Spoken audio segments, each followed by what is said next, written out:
A psicologia nem é uma ciência humana somente, nem é uma ciência da natureza somente, porque ela envolve a transdisciplinaridade, né? A psicologia é uma ciência transdisciplinar.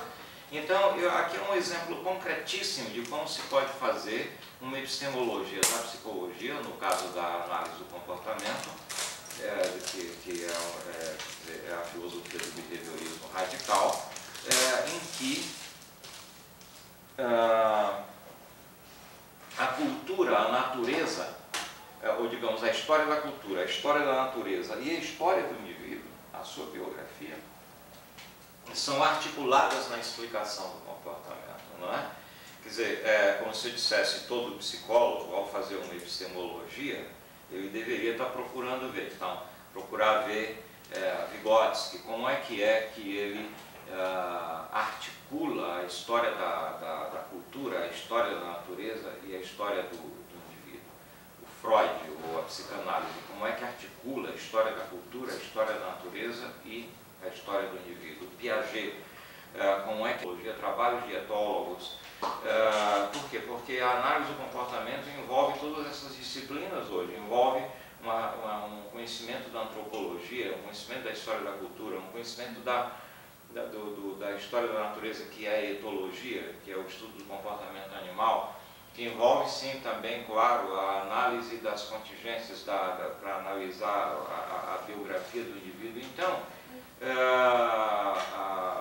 o psicólogo tem que trabalhar, qualquer que seja a sua orientação, com essa transdisciplina. Quer dizer, a epistemologia da psicologia deve ser sempre uma epistemologia transdisciplinar, qualquer que seja a orientação do psicólogo, seja ele wundtiano, jainesiano, skinneriano, freudiano, lacaniano, piagetiano, vygotskiano, tem que dominar tudo isso aí. E via de regra, os construtores da psicologia foram pensadores que estiveram preocupados com todas essas questões. Uns mais, outros menos, uns mais numa questão, outros mais noutra, mas sempre tiveram esse tipo de preocupação. Então, é isso que é essa ideia a gente se defronta muitas vezes com isso, né? Quando, especialmente nos choques. Essa análise, porque você fez uma análise aí, né, no interior da teoria do Skinner. Isso. Tá? Mas pegando esses três critérios para a teoria científica, se eu pegar o behaviorismo, eu posso pegar, através do desdobramento do behaviorismo do Watson, do Thomas e do Skinner, eu posso fazer a mesma análise, ou não? Pode sim, você pode. Eu nunca pensei em fazer algo assim. Eu achei que você ia falar isso. Porque você mesmo tem, eu não lembro aonde você fala sobre os desdobramentos.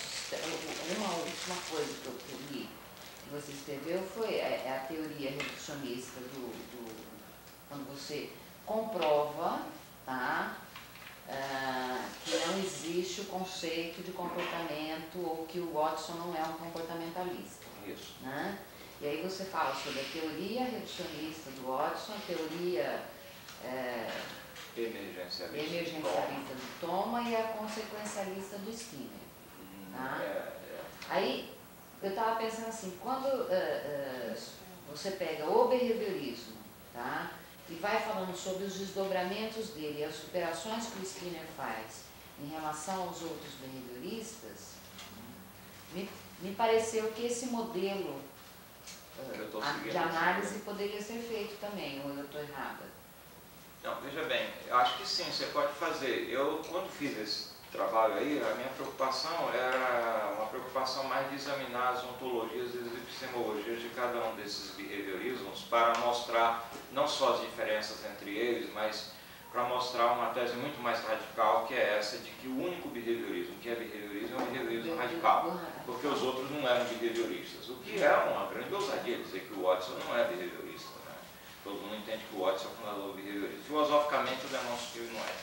Agora, essa análise que você fez aí agora, que é uma análise, digamos assim, mais da história, Eu confesso para você que eu não pensei nisso, mas eu vou até pensar se esse texto meu faz algo nesse sentido. Mas mesmo que ele não faça, você pode fazer esse tipo de análise, tá certo? Porque é uma análise mais histórica, não tanto epistemológica. Quer dizer, como é que uma teoria vai superando a outra na medida em que aquela não explica os fenômenos, né, que a outra está tentando explicar. Então, por exemplo, uma psicologia de estímulo-resposta como a de Watson é falsificável em vários aspectos, tá certo? Mas aí você tem que mostrar o que é que teria falsificado ela. Eu não fiz esse trabalho, né? E como que a teoria de Tolman poderia, que é o que vem, o Tolman dialoga contra o Watson, não é para o Tolman, o teorismo dele, como é que a teoria de Tolman poderia então estar explicando tudo que a teoria de Watson explicou e estaria explicando aquilo que falsificou a teoria de Watson. Mas eu não fiz esse trabalho ali. Concorda comigo que você escreveu o texto? Eu não faço esse trabalho. Eu concordo, mas me dá assim uma impressão que, como você fala, intuitivamente você trabalhou essa questão. Porque quando você pega um problema, que é o conceito de comportamento, tá? E você vai, a partir da epistemologia, do monismo, do dualismo e do fisicalismo monista lá, você vai comprovando por A mais B que nenhum dos dois outros são comportamentalistas, mas que de fato quem é comportamentalista é o Skinner. Por isso que eu perguntei para você se é possível. Quando você falou para nós que você ia falar da psicologia, eu achei que você ia usar isso aí. Eu estou perguntando, é possível fazer isso? É possível. Porque poderia... Porque você... Mas eu acho que eu não fiz, você está achando que eu filmei, eu acho que eu não fiz. Agora eu estou meio que Agora eu tenho um problema. Eu acho que um texto, quando você solta, ele cai na vida. Eu acho que intuitivamente Você fez essa leitura, ok? Eu não... Não, mas agora fechou aqui para mim, tá? A possibilidade de você ter usado esse caminho, tá? Porque você pega como problema o conceito de comportamento e você mostra a falsificação do conceito de comportamento em Watson. Depois você vai no Tolman e justifica em Skinner. Só se eu sou muito maluca, mas eu acho que você fez isso. Então e é um texto pequeno. É interessante, você vê o que é o texto? Você escreve uma coisa, a pessoa lê outra. Mas, Carol, não, eu acho que é ótimo. Eu acho que é ótimo. Eu estou achando muito bom. Para mim é uma surpresa. Eu estou achando ótima essa leitura. Porque eu fiz minha preocupação era epistemológica. Eu não tinha uma preocupação histórica. Olha aqui. Então eu tenho a sequência Watson, Tolman, Skinner.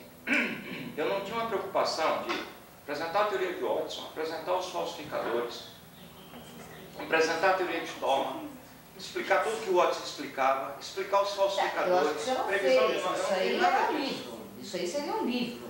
Eu acho que você foi sintético, mas eu não sei. Quando eu vi esses 3 critérios aqui, a primeira coisa que eu pensei foi nesses desdobramentos do behaviorismo.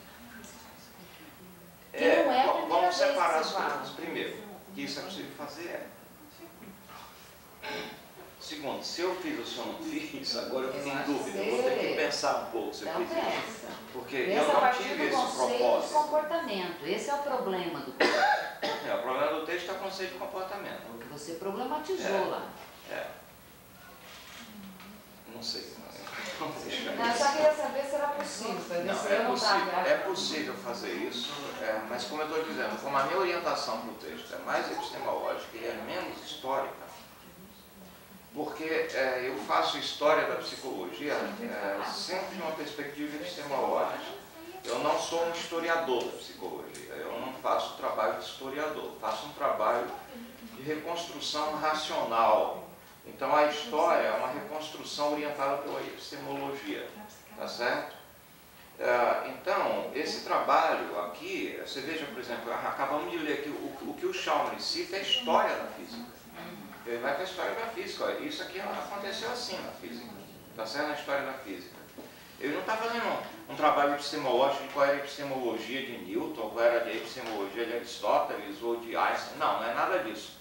a história, como as teorias surgiram, como surgiram não, o que é que elas explicavam, o que é que elas deixaram de explicar, o que é que a outra passou, por que ela passou a ser melhor, que passou a explicar o que a anterior não explicava, passou a predizer coisas que a anterior não predizia, aí todo esse processo que acontece com essa, que é bem sucedida, que aconteceu com a anterior, passa a acontecer com essa, aí surge uma nova teoria, é isso é história.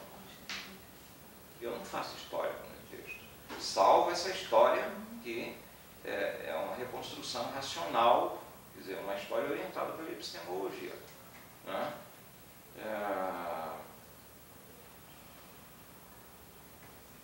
Mas não é uma história, eu não... Você pode fazer um texto sobre o meu texto. Um texto sobre o teu texto, se for fazer do jeitinho assim, passo a passo, é um livro. É um livro, é os desdobramentos, é a história do desdobramentos do behaviorismo. Não, mas tudo bem, mas olha, independente disso, dá para fazer e é importante que seja feito esse tipo de história que eu estou dizendo aqui, quer dizer, critério de elaboração de uma teoria científica. Repare, estou apresentando isso como critérios, quer dizer, para quê? Não é um critério de elaboração de uma teoria científica a partir do nada, não, é para o progresso da ciência, né? Você saber o seguinte, eu estou com uma teoria aqui, essa teoria é para explicar determinados fenômenos. Tem falsificadores para ela? Se tem falsificadores, então eu devo procurar melhorar essa teoria. Eu devo procurar formular uma teoria que explique o que essa teoria explica e explicar os falsificadores dela. E se ainda for possível prever novos fenômenos que essa teoria que está falsificada aqui não prevê, melhor. É isso. Tá certo? Por que isso é importante? Porque a nossa responsabilidade como profissionais é contribuir para melhorar a teoria que a gente trabalha. Certo? Então, sei lá, você é um freudiano, então você tem que procurar melhorar a teoria do Freud. O desafio é grande, mas... Esse né? eu penso, gente, é um trabalho, como é que é trabalho sem fim? Não é aquela figura de trabalho sem fim, porque sempre vai ser, né? Mas é uma maneira, você pode até chegar à conclusão de que você não consegue melhorar a teoria do pensador. Com certeza você vai entendê-la muito bem, né? Essa é uma grande coisa. Exatamente, você vai compreendê-la muito bem e você vai saber, você vai ficar mais humilde também, você vai saber que aquela teoria ali tem uns probleminhas. E vai saber refutar melhor porque ela as críticas. bem boa, apesar de... Entendeu? É esse o objetivo. Porque mesmo você conhecendo o limite, tá? É um trabalho de erro. Só que sempre esse movimento, porque parece aqui esse exemplo aqui da física, parece uma coisa meio linear. Tinha um, aí veio o outro, superou, aí veio o outro, superou. E quando tem essa coisa que vai e volta e... Como que vai explicar? Essas histórias lineares, assim, você ainda tem físicos aristotélicos hoje. Tem gente que acredita em física aristotélica hoje. Né? Você tem físicos newtonianos hoje. Né? Ainda tem físicos newtonianos. Tem um debate entre Popper e Kuhn, que o Popper diz que a física de Newton é um caso particular da física de Einstein. Algo parecido com o que eu falei aqui agora, que a teoria do reforço é um caso particular da teoria de seleção de consequências de Skinner. Que ele mesmo teria feito, ele mesmo teria refutado, ele mesmo teria reformulado. O Popper